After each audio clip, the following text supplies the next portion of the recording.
Muy llamados y llamadas hermanas de nuestra congregación acá en la ciudad de Pamplona, en la comunidad autónoma de Navarra, y también mis hermanas que han sido anexadas a nuestra congregación, a mi hermana en País Vasco, mis hermanas en Francia, mi hermana en Noruega y todos quienes también nos visitan semanalmente acompañándonos a la distancia. Y como siempre digo, creo yo, no solamente con su visita, sino que también con sus oraciones. Quiero saludarles con mi saludo fraterno, los saludos de mi amada esposa, y quiero de forma inmediata invitarlos a leer la palabra del Señor, donde estará el centro de nuestra meditación. Vamos a leer en 1 Corintios capítulo 2, sus últimos 3 versículos, y vamos a leer el capítulo 3, los primeros 3 versículos. Siempre leemos un capítulo, de un capítulo sacamos algunos versos, ¿verdad? Pero en esta oportunidad me ha inspirado el Señor a leer capítulo 2, los últimos 3 versos, capítulo 3, los primeros 3 versículos. Y lo leemos en el nombre de nuestro Señor Jesucristo. Pero el hombre natural no percibe las cosas que son del Espíritu de Dios, porque para él son locura y no las puede entender, porque se han de discernir espiritualmente. En cambio, el espiritual juzga todas las cosas, pero él no es juzgado de nadie. Porque ¿quién conoció la mente del Señor? ¿Quién la instruirá? Mas nosotros tenemos la mente de Cristo. De manera que yo, hermanos, no pude hablaros como espirituales, sino como a carnales, como a niños en Cristo. Os di a beber leche y no vianda, porque aún no erais capaces, ni sois capaces todavía, porque aún sois carnales. Pues habiendo entre vosotros celos, contiendas y disensiones, ¿no sois carnales y andáis como hombres? Amén. Doy muchas gracias al Señor, en primer lugar, por esta hermosa oportunidad que me concede de poder dirigirme a cada uno de ustedes a través de este medio, el medio que Dios nos ha dado para poder hacerlo, y con la esperanza, el deseo de que este devocional sea de mucha bendición para todos y cada uno de nosotros. Yo me incluyo porque soy muy necesitado del Señor. Quiero recordar que estamos orando por los enfermos, en forma muy breve, recordarlo, y también por los estudios bíblicos que se van a desarrollar en nuestra amada iglesia allá en el local de Madrid, donde con la ayuda del Señor nos encontraremos también participando desde el 31 de agosto al 4 de septiembre. Yo ruego vuestras oraciones para que el Señor nos ayude. La oración por mi esposa, ella no puede caminar todavía, está con un daño en su cadera, no puede caminar, nos quedan ya 15 días, algunos días más para poder recibir a nuestros pastores. Mi esposita estaba ya un poquito mejor, pero el sábado, ayer, tuvo un retroceso muy importante. Tuvimos que llegar al servicio de urgencia. Y explico esto solamente, no para que usted tenga pena de nosotros, sino que solamente para que nos ayude a orar con fe, porque necesitamos con mi esposa que Dios a ella la recupere y que el 31 de agosto podamos irnos en el tren desde Pamplona a Madrid, porque el Señor nos ha dado allá una tarea que tenemos que cumplir. Ayúdenos, porque necesitamos su oración. Ayúdenos para que la palabra que el Señor ha puesto en nosotros para compartir en ese lugar, de acuerdo a la tarea que se nos ha encomendado, lo podamos hacer con la ayuda del Señor. Pero necesitamos su ayuda para que con su oración podamos crecer en fe y no perder la esperanza a la cual hemos sido llamados. Quiero que miremos la palabra del Señor. Estos versos están inspirados en estas palabras porque Pablo está muy preocupado de la iglesia de los Corintios, una iglesia que allí en la ciudad de Corinto había sido evangelizada por Pedro, Cefas, Pablo y también por Apolos. Apolos no se empequeñeció él por no ser un apóstol, como el caso de Pedro y de Pablo, sino más bien él, aún siendo un hombre muy elocuente, dice la palabra del Señor, él también con su elocuencia, inspirado por el Espíritu de Dios, predicó, y la iglesia lamentablemente estaba dividida. Algunos decían que eran de Pablo, otros decían que eran de Pedro y otros que eran de Apolos. Pablo a todos ellos, aún aquellos que se decían ser de Pablo, de ellos, les habla a todos y los trata como a carnales. En otras palabras, Pablo les quiere decir que ellos, aún siendo una iglesia, que desde el capítulo 1 usted lo puede leer, eran una iglesia muy aparentemente espiritual. Note lo que estoy diciendo, aparentemente muy espiritual. dice Pablo, no tenéis necesidad de ningún don. Es decir, eran una iglesia que era llena de todos los dones que el Espíritu Santo nos puede dar. Los dones del Espíritu Santo, amados hermanos, fueron repartidos desde el aposento alto a la iglesia primitiva para desarrollar el ministerio de Cristo en la tierra. Ese es el llamado, para que a través de los dones la iglesia pueda gustar de la plenitud de Dios. Ningún hombre, lamentablemente no podemos, ningún hombre en la tierra puede tener la plenitud de Dios, porque solamente en Cristo habita la plenitud de Dios el Padre. Así lo enseña la palabra del Señor. Pero en medio de la iglesia, unos somos el cuerpo de Cristo, todos somos distintos vasos, somos instrumentos en las manos del Señor, somos miembros de un mismo cuerpo. Unos tenían ciertos dones, otros otros dones, otros dones y otros dones, pero entre todos hacemos el cuerpo de Cristo y entre todos hacemos la plenitud de Cristo el Señor en la vida espiritual. Entonces, esta es la iglesia del Señor. Una iglesia espiritual es aquella que tiene todo esto, pero se agregan otros elementos más. Muchas veces creemos que una iglesia espiritual es aquella que grita más, aquella que canta más fuerte o aquella que canta a voces más emocionada o a lo mejor mucho más inspirada, que levanta más sus brazos. No. ¿Cuál es la iglesia espiritual? Y esto yo lo quiero analizar junto a usted, conforme a lo que el Espíritu del Señor me ha inspirado a hablar en este día, pero lo quiero señalar en tres niveles. Primero, a nivel de las personas, como siempre me gusta mirarlo, a nivel de las familias y también a nivel de las congregaciones. La iglesia de los Corintios estaba a ese nivel. Una congregación que también, además de lo que hemos dicho, estaba dividida y tenía muchos dones, pero también habían pecados en medio de ella que le hacían ser una iglesia que requería ordenarse, porque habían pecados que eran incluso mayúsculos, de gran importancia, que lamentablemente entre ellos no eran capaces de juzgar, Es muy importante que en medio de las congregaciones, cuando hay pecados que son de un nivel importante que hay que corregir, pecados que hay que de alguna manera reprender, pecados o situaciones que hay que saber enfrentar con la gracia del Señor por amor a los que pecan, no para condenarlos, no para maltratarlos o menoscabarlos, sino que muchas veces para cuidarlos también, para que no hagan cosas indebidas, encaminarlos hacia el arrepentimiento. Esto es el amor del Señor. Pero esta iglesia no era capaz de juzgar estas cosas. Una iglesia espiritual es capaz de juzgar aún los pecados que hay en ella. En medio de una iglesia del Señor, una iglesia santa, una iglesia que está llamada a desarrollarse espiritualmente, ¿verdad? Todos estamos llamados a desarrollarnos espiritualmente. Estas cosas se deben corregir. Cuando miramos esto ahora a nivel individual, todos somos llamados al Evangelio. Y hemos sido llamados a través de la predicación del Evangelio de diferentes maneras, pero lo lindo es que al creer en el Señor, hemos creído en el Señor, el Espíritu Santo ha puesto en nosotros el reconocimiento de que somos pecadores, porque el Espíritu Santo dice que es el que convence al mundo de pecado, y cuando nos convencimos que éramos pecadores, ¿qué hicimos? Le pedimos perdón al Señor. ¿Se acuerda de su experiencia? Y cuando le pedimos perdón al Señor, el Señor derramó sobre nosotros su perdón, su misericordia. Yo recuerdo aquel día cuando yo era un niño de 10 años. Estaba en la casa de un vecino, mientras mis padres estaban en el hospital junto a un hermano enfermo. Y yo estaba muy triste en la casa del vecino. Ahí estaba encargado para que me cuidaran mientras ellos estaban allá. Y yo no sabía qué hacer en mi angustia, pensaba en mi hermano. Y en ese momento veo que en la mesa de centro, en la mesa que está en la sala, había literatura cristiana. Y allí el Espíritu Santo me hizo extender mi mano, miré la literatura cristiana y pensé en mi Señor. Yo no lo conocía a Él porque mi familia no era cristiana, pero en ese momento pensé en el Dios de mi abuelita, el que predicaba a mi abuelita, que era cristiana y evangélica. Entonces yo hablo con Dios y le digo: Señor, yo soy un pecador. Si tú haces algo en mi hermano y lo sanas, yo te prometo que yo voy a ser de la iglesia de mi abuelita. Yo voy a creer en ti. Mire, yo no sabía cómo pedir, pero en ese momento el Señor me llamó.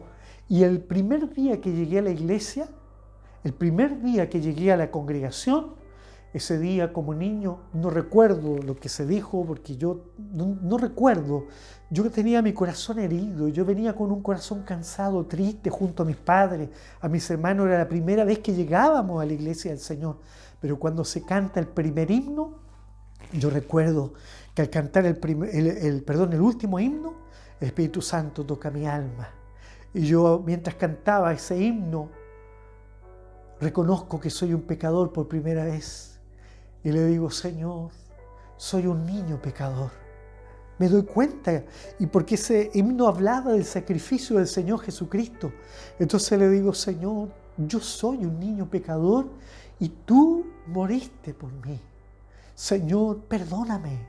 Ya no importa que tú no sanes a mi hermano. Lo que yo quiero es servirte siempre. Hermano, qué maravilloso es cuando Cristo, ¿verdad?, aparece en nuestra vida y nos hace nacer otra vez a una nueva vida, a una vida de esperanza. Y de eso nos habla el Señor en este momento. Cuando una persona, un ser humano nace en esta tierra, como todos los bebés, todos los días nacen bebés. Yo en mi vida profesional, antes de trabajar en la universidad, dedicarme a investigar o a hacer clase, yo trabajé en el área clínica. Y desde mi vida profesional hasta mi vida de estudiante allá atrás, yo creo que me habré atendido 1000 y tantos partos, a unos 1100 partos aproximadamente. Recibí a muchos hombres y mujeres naturales. Pablo enseña que el hombre natural, la mujer natural, cuando decimos hombre, decimos mujer también, es aquel que nace en la vida en forma biológica. Es decir, nace de un cuerpo, del cuerpo de una mujer, en forma biológica, es traído al mundo, ¿verdad? Y nace para el mundo, biológicamente. Y miren lo que dice Pablo, dice, pero el hombre natural no percibe las cosas que son del Espíritu de Dios porque para él son locura y no las puede entender, porque se han de discernir espiritualmente. El hombre natural, aquel que nace en la vida natural, no puede discernir las cosas del Espíritu porque nació naturalmente. Es necesario que para entender las cosas del Espíritu, nosotros podamos nacer en el Espíritu. Porque el hombre natural tiene ojos naturales, ojos biológicos, para ver las cosas de la vida, pero solamente como las ve el ojo biológico. El oído tiene capacidades biológicas para oír lo que se puede oír naturalmente o biológicamente. La boca puede hablar biológicamente, ¿verdad? La mente podrá pensar, razonar o discernir lo que biológicamente le es permitido discernir, pero no puede escalar al nivel espiritual, no puede escalar a la dimensión del espíritu, porque para poder entender lo espiritual se debe ser también un espiritual.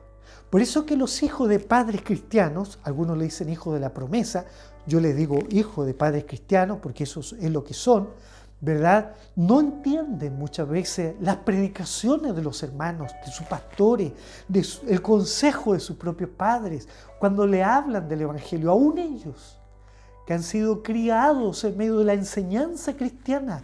¿Y por qué? Porque son hombres naturales. Pero cuando ellos mismos, producto del encuentro personal que tienen con Cristo, así como yo cuando era un niño de 10 años, ahora se transforman en hijos de Dios, porque recién se es un hijo de Dios cuando nosotros nacemos de nuevo, cuando hemos creído en el Señor Jesucristo. A veces nuestro exceso de amor cristiano nos hace creer y decir que todos son hijos de Dios, pero el hombre natural no es un hijo de Dios. San Juan capítulo 1 nos enseña, parece que verso 8 o 9, dice, más lo que en Él creen, los que han creído en el Señor, dice, estos son hechos hijos de Dios. Hermano, y cuando un hijo de padres cristianos tiene esta experiencia de el nacer de nuevo, nacer otra vez, pues entonces recién ahora comprende. Ahora entiende. ¿Por qué? Porque ahora es un hombre y una mujer espiritual. Mi esposa dice que el día en que el Señor, porque ella había ido como niñita muchas veces a la iglesia, pero no entendía nada. Pero en esa noche, cuando el Señor la salvó, cuando pasó al altar con un corazón compungido, con un corazón ahora creyente en el Dios de sus padres, y el Espíritu de Dios se manifiesta a su alma. Ella esa noche no se quería ir a su hogar. Esa noche ella era una niñita como de 14 años, no se quería ir a su casa. Ella quería quedarse en el templo. Y cuando llegó la hora de salir del templo, dice que ella se tomaba de un poste que había afuera y daba vueltas así como una niñita contenta. Y le decía a la mamá: mamita, mírame, mamita, mírame. ¿Me ves diferente? ¿Me ves diferente, mamita? Hermanos, qué lindo cuando el Señor entra en nuestros corazones y nos hace nacer de nuevo, ¿verdad? Y nacemos a una nueva vida. Somos hombres espirituales. A esto se refiere Pablo. Ya no solamente somos hombres naturales, biológicos, sino que ahora somos hombres y mujeres espirituales. Mi esposa dice que ella miraba el cerro que estaba ahí toda su vida, pero era un cerro hermoso. El árbol que estaba fuera del templo lo miraba, sus hojas, sus ramas. Era un árbol especial, era un árbol hermoso, porque ella era una mujer diferente. Hermanos, qué importante es nacer otra vez en la vida del alma. Muchos creen en Dios solamente, pero no han llegado a este momento de nacer otra vez. ¿Y qué significa nacer otra vez? Significa dejar la vida pasada atrás y las cosas malas que hacíamos, dejarlas atrás. Nicodemo esto no lo entendía, no lo podía comprender. Dice la palabra que él llegó de noche al Señor y le dijo: Señor, sabemos que has venido de parte de Dios, porque ninguno que hace las cosas que tú haces podría hacerlas si no está Dios con él. El Señor lo miró y le dijo: Nicodemo, de cierto te digo que es necesario nacer otra vez, porque el que no nace de nuevo no puede heredar el reino de Dios. Hermanos amados, por eso que mucha gente lamentablemente hoy día va camino al infierno, porque no han nacido otra vez. Han nacido la vida natural, son hombres naturales, son hombres y mujeres biológicas que no comprenden las cosas del Espíritu, no pueden entender, subir al nivel espiritual y comprender lo que Dios nos enseña. Pero si usted es una persona espiritual, sí lo puede comprender, porque usted ahora también posee la mente de Cristo. Pablo dice, porque dice así: en cambio el espiritual juzga todas las cosas, es decir, discierne todas las cosas, las comprende. Una mujer espiritual puede comprender las cosas espirituales. ¿Y sabe por qué? Porque ahora no solo tiene ojos biológicos para ver lo que naturalmente puede ver, sino que también ahora tiene ojos espirituales. Tiene ojos en su alma y ojos espirituales para ver las cosas espiritualmente.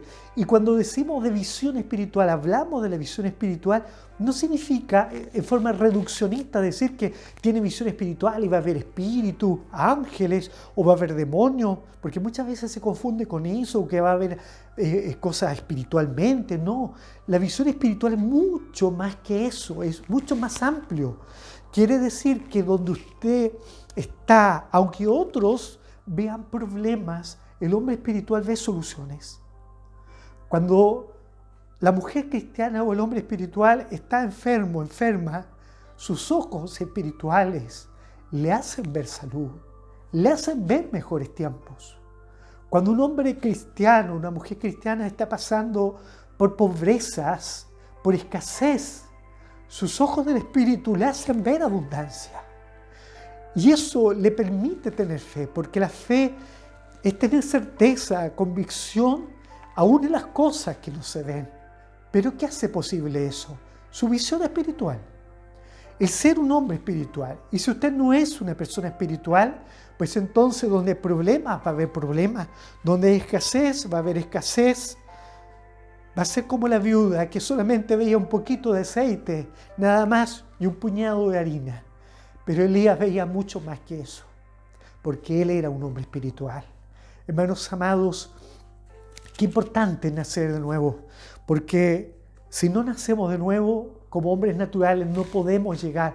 Recordemos que carne ni sangre heredará el reino de Dios. Ni carne ni sangre. Estos cuerpos no pueden heredar el reino de Dios. Pero estos cuerpos son importantes para Dios. Por eso que existe la resurrección de los muertos, donde Dios levantará este cuerpo, pero lo transformará en un cuerpo diferente. Amados hermanos, qué maravillosa la palabra del Señor.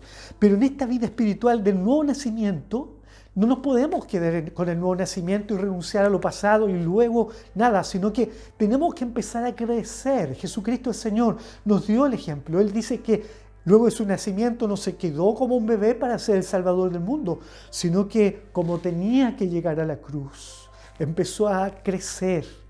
Y no solamente en gracia y sabiduría, sino que también corporalmente. Hermanos amados, un hombre en la vida cristiana, una mujer en la vida cristiana está llamado a crecer. Tienes que crecer en la vida cristiana. No puede ser como era usted hace un mes atrás. No puede ser como hace un año atrás. Olvídese que debe ser tal cual como era hace 3 o 5 años atrás. Usted está mal si es igual que antes. Su estatura espiritual tiene que ir creciendo. Tenemos que ir creciendo en la vida espiritual. En otras palabras, tenemos que madurar en la vida espiritual. Imagínense un arbolito que permanece siendo semilla. ¿Qué va a pasar con él? ¿Sabe cuál es el futuro de una semilla que no se transforma en árbol? Se muere. Eso es, se muere. Y muchos cristianos que probablemente hoy día no han llegado a ser árboles que estén dando frutos para Dios, siguen siendo o semillas muertas, o siguen siendo arbolitos que brotaron, pero que se quedaron por alguna razón a esa altura. Hermanos amados, y una de esas grandes razones no comprender que tenían que haber cuidado la vida espiritual. Hermanos amados, y esto es lo que pasó con los corintios. Ellos no cuidaron la vida espiritual, de manera que yo, hermanos, no pude hablaros como espirituales. Aquí estoy leyendo ahora los primeros 3 versos del capítulo 3. No pude hablaros como espirituales, sino como a carnales, como a niños en Cristo. Hoy día beber leche, y no vianda, no palabra sólida, no consejo sólido. No pudo Pablo hablarle consejos adecuados para una iglesia, sino que solamente leche espiritual, porque aún no erais capaces, ni sois capaces todavía. Qué vergüenza para los corintios, ellos que se creían tan espirituales, ellos que se creían tan capaces, una gran iglesia, pero no eran nada, eran pequeñitos espiritualmente. ¿Y por qué? Porque eran hombres carnales, mujeres carnales, eran una iglesia carnal. Hermanos, cuidado, 3 niveles decíamos en un principio. Hay personas carnales, también familias carnales. ¿Cuáles son esas familias carnales? Son aquellas familias que a lo mejor van a las iglesias, están en medio de los cultos, dicen amén, dicen gloria a Dios, dicen aleluya, cantan en los grupos de la iglesia, tienen responsabilidades, pero cuando llegan a la casa son igual que sus vecinos no cristianos, actúan como si no fueran iglesia. Familias no espirituales. Y cuando miramos las congregaciones, ¿qué podemos decir? Hay congregaciones que lamentablemente también están en la condición de los corintios, teniendo que vivir una vida espiritual, están viviendo vidas carnales. Y Pablo se lo dice, porque aún sois carnales, pues habiendo entre vosotros celos, contienda y disensiones, es decir, divisiones, ¿no sois carnales y andáis como hombres? Hermanos, qué terrible la situación de los corintios. La pregunta es hacia nosotros. ¿Somos personas, familias y congregaciones espirituales? ¿O es que nos hemos descuidado? Cuando el Señor nos salvó, nos perdonó, nos hizo una nueva criatura, ¿somos todavía esa nueva criatura que ahora va creciendo y madurando? ¿O es que el Señor que habitaba en nuestros corazones, que el Espíritu Santo que llegó a habitar en nuestros corazones y ser el dueño de nuestra vida, a lo mejor hoy día ya no está en nosotros? Esto puede ocurrir. La iglesia de los Corintios era una iglesia que había sido limpiada por la sangre del Cordero, limpiada por la sangre de Cristo. Una iglesia lavada, una iglesia santa, pero luego se fue ensuciando poco a poco. Era una iglesia que había sido también adornada, decíamos recién, de muchos dones. Y si usted mira la palabra del Señor, Mateo 12, el Señor Jesucristo le advierte a sus discípulos diciéndoles que cuando el espíritu inmundo sale del hombre, mire, Él está hablando que cuando el Señor viene al hombre, saca de él espíritus malos. Y dice, cuando el espíritu inmundo sale del hombre, va a morar a desiertos, a lugares secos, y no hallando morada, vuelve a su morada. ¿Cuál era la morada? El hombre, ¿verdad? Y hallando su casa, dice 3 cosas. Desocupada, la pregunta es, ¿por qué está desocupada esa casa? ¿Que no debiera estar Cristo en ese corazón? que no debiera estar el Espíritu Santo morando en ese corazón, pero hallándola desocupada. Hay un descuido espiritual. Los corintios se descuidaron, hallándola desocupada el espíritu inmundo. Tercera cosa, léalo usted en Mateo 12. Dice barrida, es decir, limpia. Tercera cosa, adornada. Es decir, puede ser una iglesia llena de adornos, llena de cosas lindas, llena de cosas hermosas, pero perfectamente podría estar viviendo una vida carnal, así como los corintios. Ayúdenos el Señor. ¿Cómo reconocemos la vida carnal? Como aquellos cristianos que volvieron su vida atrás. Cuando usted mira segunda de Pedro, segunda carta del apóstol Pedro, en el capítulo 2, mire el verso 9. Sabe el Señor librar de tentación a los piadosos, a los espirituales. Y librar, dice, reservar a los injustos, para ser castigados para el día del juicio. Y empieza a enumerar un sinnúmero de características de personas que son miembros de las iglesias y que debiendo de vivir una vida santa, hoy día ya no la están viviendo. Porque un hombre espiritual tiene que ser una persona que tiene por lo menos 4 cosas, digo yo. En primer lugar, tiene que ser una persona que entiende, conforme a lo que dice primero a los Tesalonicenses en capítulo 4, que tenemos que encaminarnos a vivir una vida en un proceso de santificación. Primera cosa. En segundo lugar, conforme a lo que nos enseña el Evangelio en San Lucas 9, debe también ser una persona que no vuelve atrás, es decir, que nació de nuevo, tomó el arado, como dice la palabra del Señor, y no vuelve atrás. El Señor en el capítulo 9 de San Lucas dice que si alguno dice, toma el arado y se vuelve atrás, dice, no es digno de mí, no es apto de heredar el reino de Dios. En tercer lugar, una persona que es espiritual es una persona que debe buscar la llenura del Espíritu, ¿verdad? Conforme a lo que enseña el libro de los Efesios. No embriaguéis con vino que tiene disolución, sino sed lleno del Espíritu. Y una persona que es espiritual, en cuarto punto, debe ser un árbol grande que está dando frutos, como dice Gálatas capítulo 5, versos 19 al 21.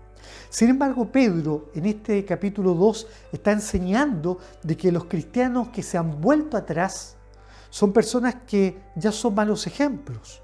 Han dejado el camino recto, se han extraviado siguiendo el camino de Balaam. Es decir, aunque sean profetas, en otras palabras, en la iglesia, aunque tengan un grado de profeta como Balaam, sin embargo están extraviados del camino y extraviados en sus mentes. Son fuentes sin agua y dice muchas cosas, pero me llama la atención el último verso. Dice, porque mejor les hubiera sido no haber conocido el camino de la justicia, esto es un mensaje para los carnales, que después de haberlo conocido, volverse atrás del santo mandamiento que le fue dado. No está hablando Pedro de personas que simplemente fueron naturales y nunca conocieron al Señor, sino que habla de personas que fueron obviamente naturales, luego espirituales y luego se transformaron en carnales. Y ese es el gran peligro, hermanos, que mejor hubiera sido no haber conocido el camino de la justicia que después de haberlo conocido, volverse atrás del santo mandamiento que les fue dado. Pero les ha acontecido lo del verdadero proverbio. Aquí Pedro cita el proverbio capítulo 26. El perro vuelve a su vómito y la puerca lavada a revolcarse en el cieno. Qué peligrosa es esta situación, hermanos. Por eso, qué importante es poder nosotros, hermanos, poder ser maduros en la vida espiritual. Ser maduro. Muchas veces se dice, no, yo debo ser como niñito, niñita, porque el Señor dice que de los niños es el reino de los cielos. Y creemos que de eso habla la palabra del Señor y no. El apóstol Pablo dice, ya no seáis niños en vuestra manera de pensar, sino que ser niños en cuanto a la malicia. Pero en cuanto a la manera de pensar, sed maduros. Así lo dice él. Léalo, 1 Corintios capítulo 14. Sed maduros. Dios nos llama a la madurez espiritual. Y si vemos, cuando usted toma su Biblia, En el capítulo 5, verso 11, el título dice advertencia contra la apostasía. La apostasía es decir, renunciar a la fe, eso quiere decir. Y Pablo acá dice lo siguiente cuando se habla de la apostasía. Acerca de esto tenemos mucho que decir y difícil de explicar, por cuanto os habéis hecho tardos para oír. Mire, le está hablando a los hebreos, aquí ya el escritor a los hebreos, que no se sabe si fue Pablo o Apolos. Y dice, porque debiendo ser ya maestros, es decir, maduros, enseñadores, después de tanto tiempo tenéis necesidad de que se os vuelva a enseñar cuáles son los primeros rudimentos de las palabras de Dios y habéis llegado a ser tales que tenéis necesidad de leche y no de alimento sólido. Y todo aquel que participa de la leche es inexperto en la palabra de justicia porque es un niño. Pero el alimento sólido es para los que han alcanzado madurez, para los que por el uso tienen los sentidos ejercitados. ¿Qué sentidos? La visión, la audición espiritual, el habla espiritual, y no solamente eso, sino que también la mente. Como decía el apóstol Pablo, que ahora tenemos la mente de Cristo. Amados hermanos, me he alargado un momento, sí, pero a lo mejor es necesario. ¿Cuántos hermanos hoy siguen siendo tal cuales como eran hace 3 años atrás? O a lo mejor otros han ido madurando la vida cristiana, pero de repente se han estacionado. Cristo, Señor, quiere que crezcamos en madurez, que no volvamos atrás. ¿Y esto qué significa? Que comprendamos maduramente para qué hemos sido llamados, para llegar al reino de Dios. Y no heredará el reino de Dios aquellos que toman el arado y luego se vuelven atrás. El Señor dijo, no son aptos de mí. Aquí hay un peligro. Si usted en un momento fue una persona espiritual, pero ahora está haciendo lo mismo que antes. Hoy día usted, en vez de ir a la congregación, se va a la piscina. En vez de ir a la congregación, usted pesa y dice, a ver, ¿voy a la congregación o voy a un cumpleaños? Y usted decide un cumpleaños, es porque usted todavía no comprende lo que significa ser un espiritual. Si usted va a la iglesia ahora, o va a congregarse, pero está en medio de la iglesia solo criticando a sus hermanos, está dejándose llevar por los sentidos naturales, biológicos, su visión biológica. Y a lo mejor está comiendo chicle también en medio de la congregación, creyendo que a lo mejor satisfaciendo ese gustillo biológico, usted va a ser feliz y Dios se va a agradar, se equivoca. Dios quiere que ejercitemos nuestros sentidos espirituales y veamos verdaderamente si somos espirituales, crezcamos en la vida espiritual. No nos quedemos enanitos en la vida espiritual, crezcamos en la vida espiritual. Miremos como Cristo ve, escuchemos como Cristo escucha, hablemos como el Señor quiere que hablemos, caminemos, ¿verdad?, en el Evangelio como Cristo quiere que caminemos. No seamos de los que retroceden, no vivamos una vida de carnalidad, sino que vivamos una vida espiritual. Y recordemos para finalizar, espiritual no es aquel que anda diciendo más aleluyas que otro. El día miércoles, como a las 2 de la mañana, escuchaba una voz acá afuera de la casa y miré por la ventana. Había un hombre afuera, borracho o drogado. ¿Y sabe qué decía él? Él se veía porque estaba fuera del bar, entraba al bar y salía, entraba y salía. Y él sabe qué decía, aleluya, decía él, aleluya. Hermanos, no se conforme con un aleluya. No viva pensando que porque hay un don en usted, usted ha sido adornado como persona, como familia o como congregación, está bien, cuidado, porque el espíritu inmundo puede volver. Y dice la Biblia que el estado postrero de la persona carnal siempre va a ser peor que el primero. Es decir, esos cristianos que se descuidaron terminan siendo peores que como eran antes que el Señor los salvara y hiciera de ellos una nueva criatura. Conozco muchas experiencias y muchos casos, aún de pastores que fueron muy amados, de diferentes denominaciones, no solo de la nuestra, que habiendo conocido a Cristo, habiendo sido grandes en la fe, terminaron renunciando a ella. Y luego algunos de ellos terminaron siendo incluso muertos en la vida biológica en condiciones catastróficas. Algunos murieron borrachos, drogados, en adulterio y tantas otras cosas. Por eso cuide su alma, cuide su vida espiritual y que esta palabra sea para usted y para mí un consejo de advertencia. Dios no quiere que solamente seamos naturales, quiere que hoy seamos espirituales, pero que no seamos carnales. Y si hay alguno que se ha descuidado la vida espiritual, aquí está mi Cristo amado, quien le puede ayudar a encaminarse hacia el arrepentimiento. Dios nos bendiga, pidamos la bendición del Señor. Amado Padre Celestial, te doy gracias por esta palabra y te pido, Señor, que nos ayudes a amar este consejo, esta advertencia para cuidarnos en la vida espiritual. Señor, bendice a todos los oyentes, donde quieras que se encuentren. Señor, demuéstrales tu amor, manifiéstales tu misericordia y que aún en medio del descanso de la noche puedan también recibir el consejo de tu Espíritu Santo. Te lo ruego, Padre, en el nombre glorioso de Cristo, tu Hijo, mi Señor. Amén. Que el Señor les bendiga grandemente, todos invitados a nuestro próximo devocional. Dios les bendiga.